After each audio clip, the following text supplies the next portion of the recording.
In this video, we will show you 3 Nazi war criminals, all executed after World War II. One of them smiled as the news tightened. Another was caught because of his unmistakable mustache. And one was a civilian, hanged for killing a downed American airman. Let's dive into the chilling final moments of these 3 men. On December 10, 1945, Wilhelm Wagner walked to the gallows with a grin on his face. He didn't flinch. He didn't look afraid. In fact, he seemed almost amused, like a man heading to a joke, not to his own execution. But for the survivors of his crimes, there was nothing funny about it. They remembered him as a sadist in uniform, and justice was about to close in. Wagner had been a member of the SS Totenkopfverbände, the Death's Head unit tasked with operating Nazi concentration camps. He was stationed at Dachau, one of the first and most infamous camps in the Reich's vast killing system. There, Wagner served as a camp guard and later rose to oversee daily operations inside certain prisoner blocks. His role was not hidden. Multiple survivors testified that Wagner took pleasure in violence. He beat inmates for amusement, staged humiliations, and was known for mocking the condemned as they were led to punishment. "He laughed when we cried," one survivor said, "and he joked while people died." Others recalled how he referred to starving prisoners as skeleton actors and forced them to dance for food. After the camp was liberated by U.S. forces in April 1945, investigators found Wagner's name in SS personnel files. He was captured, within weeks, hiding among retreating German forces. At first, he claimed to be a low-ranking clerk, but witnesses from Dachau quickly identified him, not by rank, but by behavior. "He smiled when he heard us," they said. "We never forgot that smile." At the Dachau trials, Wagner stood out, not for his defense, which was weak and predictable, but for his attitude. He showed no remorse. He interrupted testimony to laugh. When photos of abused prisoners were shown in court, he reportedly smirked. One U.S. officer described him as the most openly arrogant defendant in the entire courtroom. The prosecution presented extensive evidence. Signed reports of forced labor shifts, punishment orders, and first-hand testimonies of physical torture. Wagner was implicated in the death of at least 60 prisoners, either directly through beatings, or indirectly through withholding medical treatment. "He didn't kill with a weapon," the prosecutor said. "He killed with routine."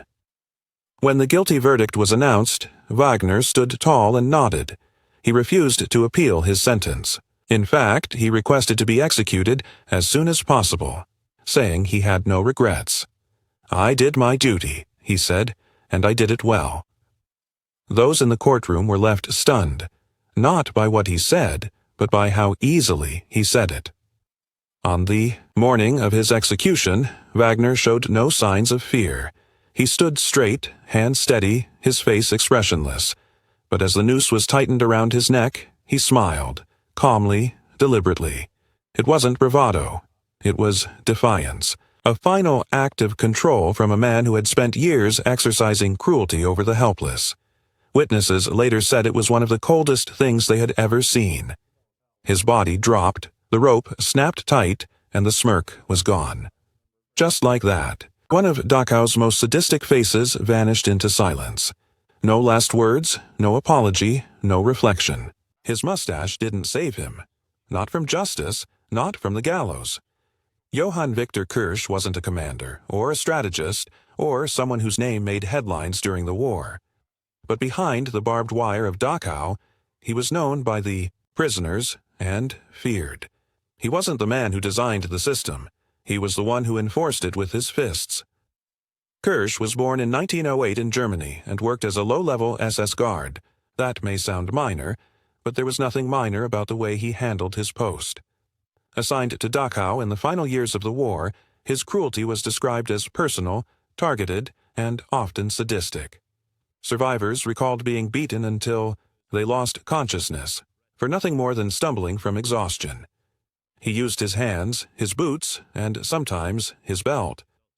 One testimony from the trial stated that Kirch dragged a starving man by the throat across the camp yard, smashing his head into a post when he collapsed. No questions, no hesitation, just punishment. Some guards followed orders. Kirch seemed to enjoy them. In the chaos of the Nazi collapse, Kirch fled. He knew the Americans were coming. He knew what they'd find. Like many SS men, he tried to blend back into the population, shaving his uniform, but not his mustache.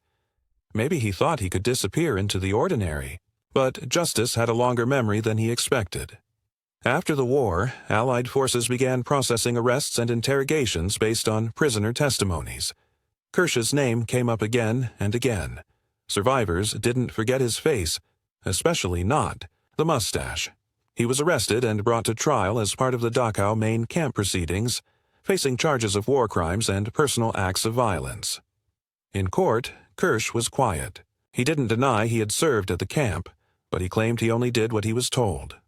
The prosecution presented evidence, including direct survivor testimony that he had gone far beyond any order: the beatings, the killings, the casual cruelty. It all pointed to a man who chose violence even when he didn't have to. The court found him guilty of war crimes. The sentence was death by hanging. Kirch didn't make a statement. There were no last words recorded, no final appeal. His mustache, once neat and sharp, did nothing to soften the judgment. The verdict was absolute. On May 29, 1946, at Landsberg prison, Johann Victor Kirch was led to the gallows. Unlike many others, he didn't resist. Witnesses said he stared straight ahead, expressionless, silent.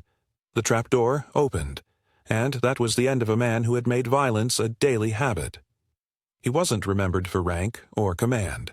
He wasn't remembered for clever speeches or bold decisions. He was remembered because people still flinched at the memory of his hands. Because even in the darkest system, it's not just leaders who kill.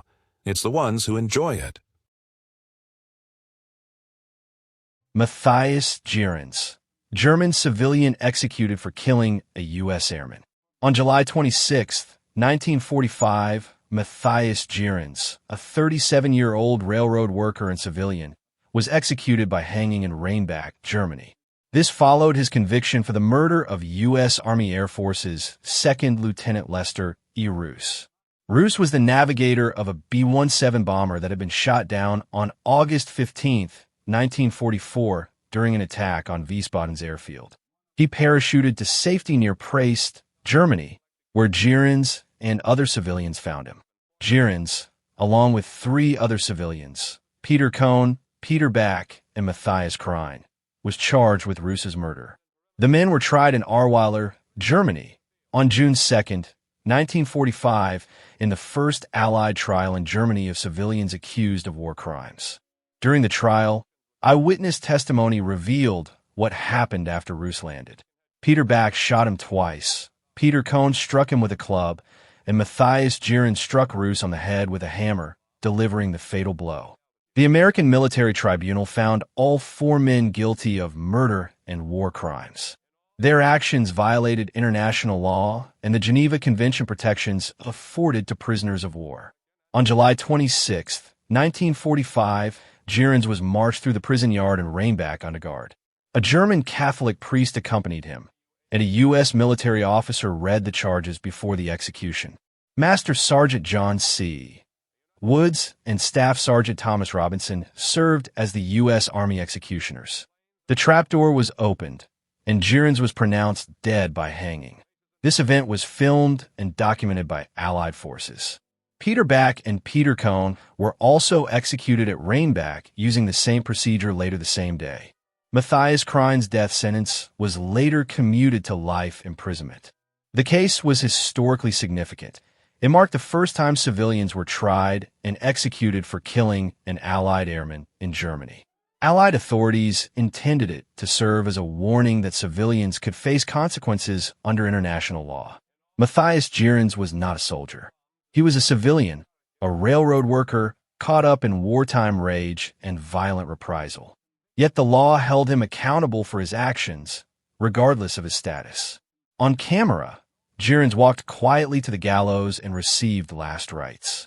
The execution scene is a stark visual record of Allied military justice in occupied Germany. This case continues to raise questions about accountability in war. Was executing civilian perpetrators like Mathias Gierens justice, or did it reflect wartime retribution?